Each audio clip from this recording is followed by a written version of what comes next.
আমাৰ সোৱণশিৰি নদীৰ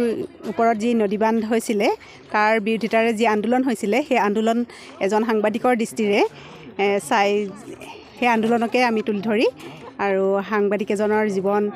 নৈ গতি আন্দোলনৰ গতি বৰ্তমানলৈকে সেইখিনি প্ৰেক্ষাপটতে আমি উপন্যাসখন লিখিছিলোঁ আৰু পাঠকৰ মাজে এই উপন্যাসখন গ্ৰহণ কৰিলে লেখিকাৰ মানে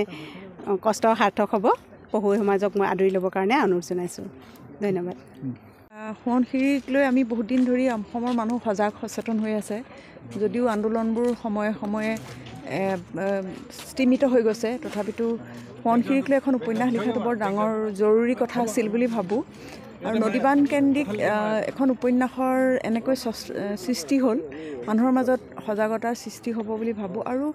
ইতিহাস যিমানেই বুৰঞ্জীকৈ লিখক সেই সাহিত্যৰ মাজত থাকি যোৱাটো বহুত ডাঙৰ কথা গতিকে এই নদীবান্ধৰ ইতিহাসো এই উপন্যাসৰ মাজত থাকি যাব শিক্ষাজ্যোতি কোঁৱৰে এই গোটেই বিষয়বস্তুটো আনিছে উপন্যাসখনত আৰু মই ভাবিছোঁ অসমৰ পাঠকখন গ্ৰহণ কৰিব গম পাব যে আমাৰ প্ৰান্তীয় ইতিহাস আমাৰ যিটো উত্তৰপৰীয়া প্ৰান্তীয় ইতিহাস এই মানুহখিনি নদীপৰীয়া মানুহখিনিৰ ইতিহাস গতিকে এইখিনি গম পাবৰ বাবে বা আমাৰ দীৰ্ঘ সময় চলি থকা ইতিহাস জাতীয়তাবাদৰ ইতিহাস যিটো নদী বান্ধ কেন্দ্ৰিক হৈছিলে সেইখিনি কথা গোটেইখিনি গম পাব গতিকে মই অসমৰ ৰাইজক অসমৰ পাঠক সমাজক এই উপন্যাসখন পঢ়িবৰ বাবে অনুৰোধ জনালোঁ